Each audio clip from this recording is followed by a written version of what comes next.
Hey everybody, welcome back. It's another episode of Jake Talks Star Wars, and today I am doing a book review. Technically, three book reviews in one, but I don't want to review all of them as in a single video, just because I don't want to. But that has nothing to doesn't have anything to do with their quality of these books. So a couple months ago, I decided to reread after probably over 25 years. I decided to reread the Thrawn Trilogy. I haven't read the Thrawn Trilogy since I was a kid. Heir to the Empire, Dark Force Rising, and The Last Command. I haven't reread those books since I was a kid. So I decided to reread them. I purchased this handy boxed set, paperback versions, the Essential Legends collection of these books. So I purchased those and read through them over the course of about a month, maybe a little less. Again, I work during the day and stuff like that, so I'm reading at night and reading in the morning. But definitely worth the read. I recommend reading these books for older fans like myself who haven't read them in many years. I also recommend them for newer fans who maybe have come to Star Wars in the last 10 years, right? Who didn't experience the expanded universe of the 90s and early 2000s. So I recommend this book for both of those groups, and I'll get into why. These books are really interesting, kind of looking at them and looking at this interpretation of what a continuation of Star Wars would look like. They are released in the early 90s, early mid-90s, and they take place about 5 years after Return of the Jedi. Now, they're similar to modern canon in a lot of ways. In modern canon, the New Republic takes over after the Battle of Jakku. They're pretty much the big game in town, and the Empire is a non-thing. We're learning now that there are Imperial remnants, there's issues, there's things, there's warlords, stuff like that. But the New Republic isn't really worried about it in modern canon. We'll learn more about that in upcoming series and movies and things. Similar thing here, right? 5 years after Return of the Jedi, New Republic is not really too concerned with the Empire. They're still at war, technically, but they're dealing with warlords, they're dealing with runaway admirals, they're dealing with pirates, things like this. So, definitely interesting. In these books, the New Republic is kind of ineffective, right? They're bogged down in procedure. They're bogged down in rules and regulations and procedure, and they're kind of ineffective, which again is really similar to what we see in modern canon. So modern canon has borrowed an awful lot of those kind of beats about what the New Republic becomes from Legends, right? They're very similar in those ways. You deal with a lot of senators. There's a clashing of senators in leadership who were involved during the war, with newer senators in leadership who maybe weren't involved during the war, or they were neutral during the war, or people during the war feel like they didn't do enough.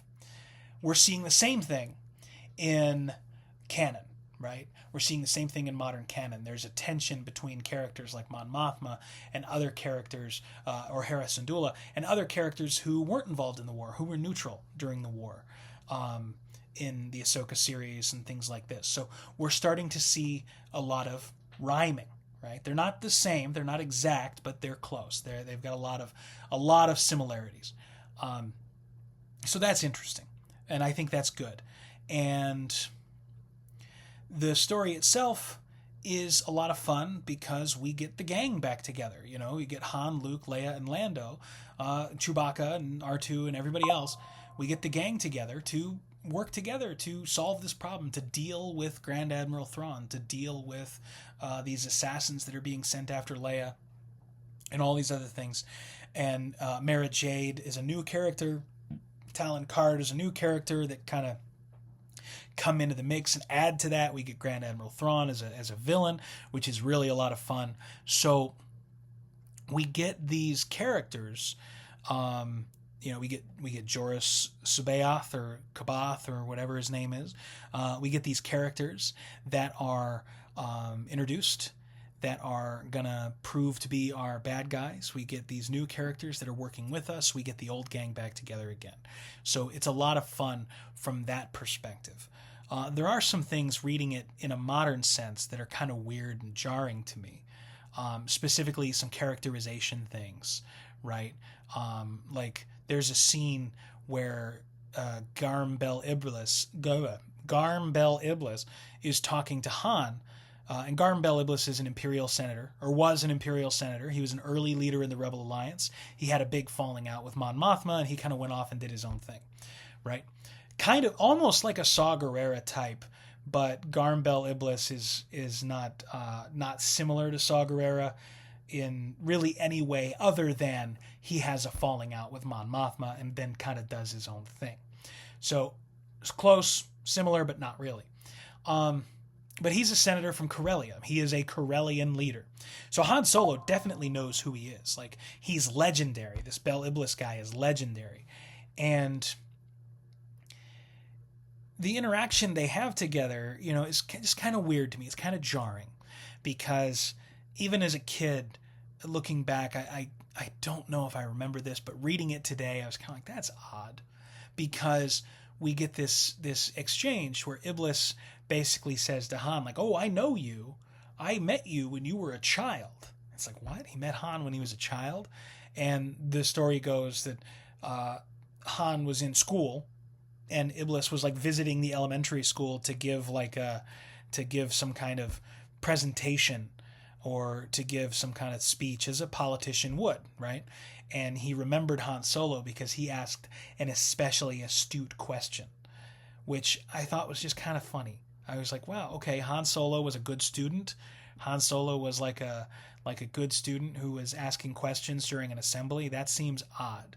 But it fits with the old version, the old story of Han Solo, right? The old story of Han Solo is he grew up and then went to the academy, and then his life kind of went in a different direction.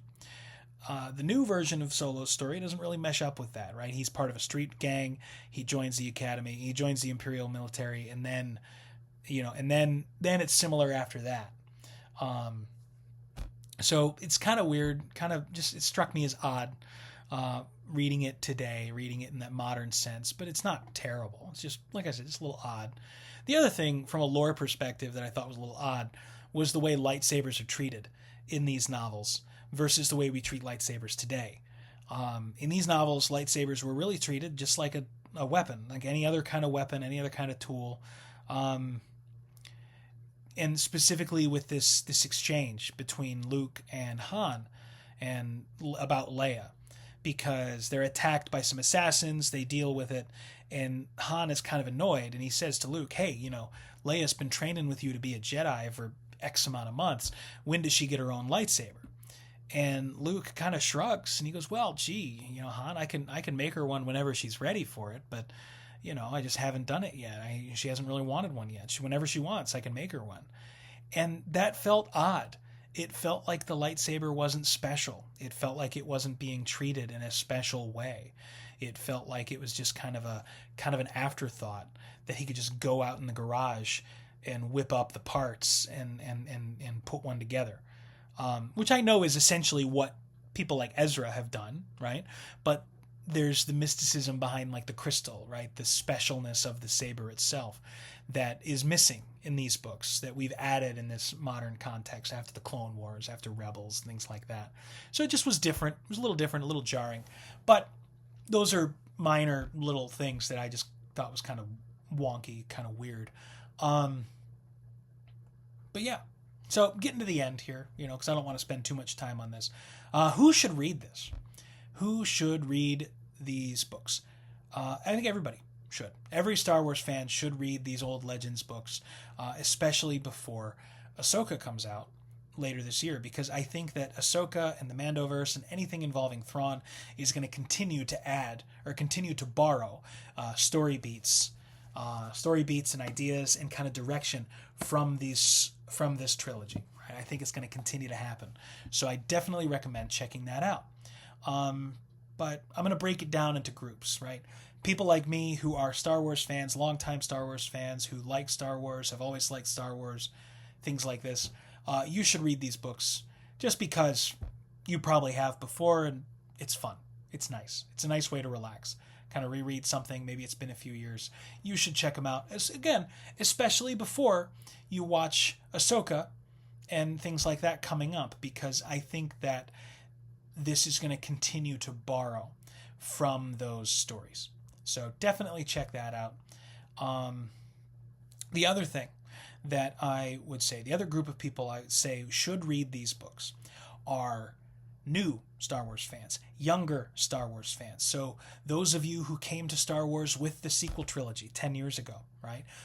If you started watching Star Wars with The Force Awakens and then went back and watched the original trilogy and the prequels, you should read these books. If you started watching Star Wars with The Mandalorian or Ahsoka or Acolyte or anything else and then went back and watched everything else, you should read these books too. Because I think these books, especially, will give younger fans a perspective on why some older fans are so disappointed in the sequel trilogy. And it's not because the sequel trilogy is bad. The sequel trilogy is, by and large, good. There are some uneven spots. There are some spots that are a little wonky. There's some spots that are a little messy, but you can say that about the prequels. You can say that about the original trilogy. You know, people who have the sequels as their Star Wars, their first Star Wars, are going to remember it a lot more fondly than I do, right? And that's okay. Because again, I don't think the sequel trilogy was terrible. I don't think it was bad. I don't think anything like that.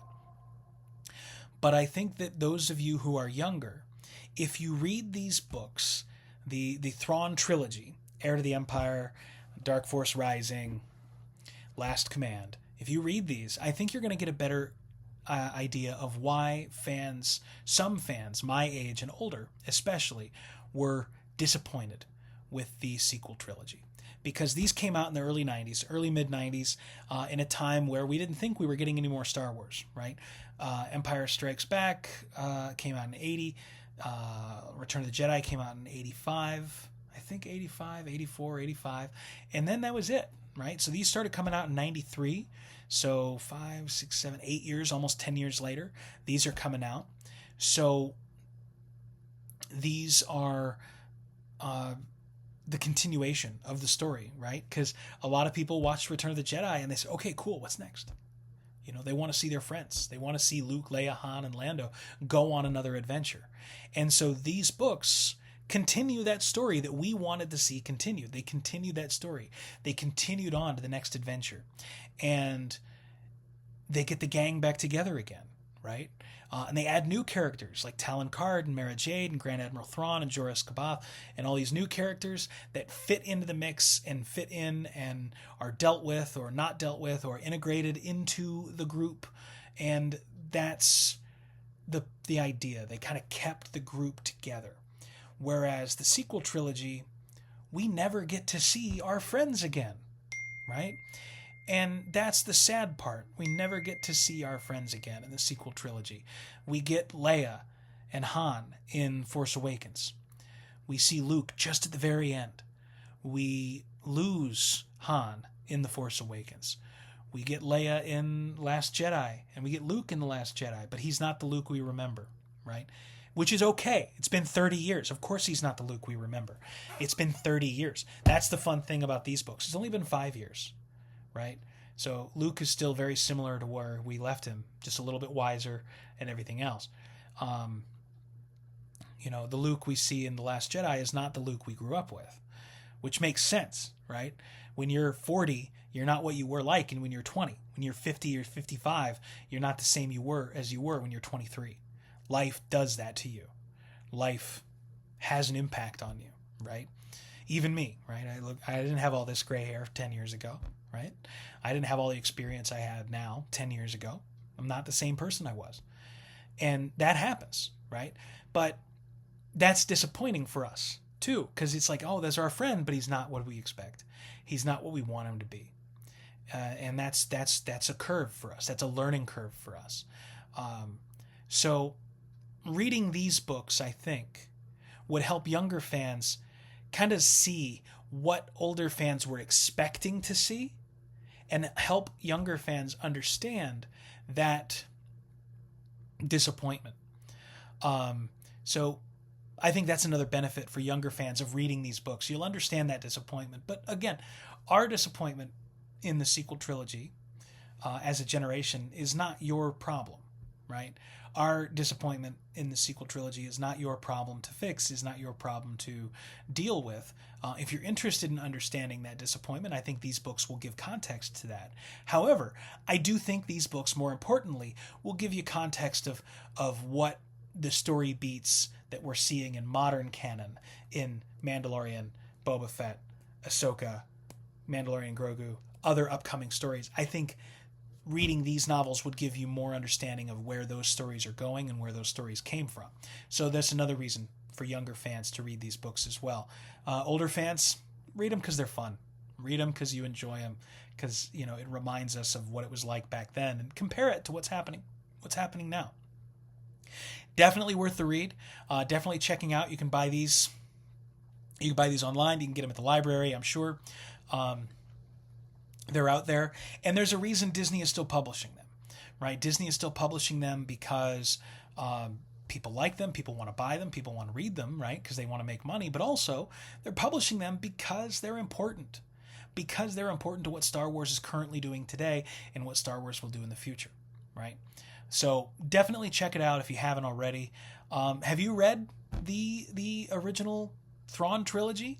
What did you think? What's your favorite book in the original Thrawn Trilogy, if you've read it? What's your favorite Legends book, if you've read Legends back in the day?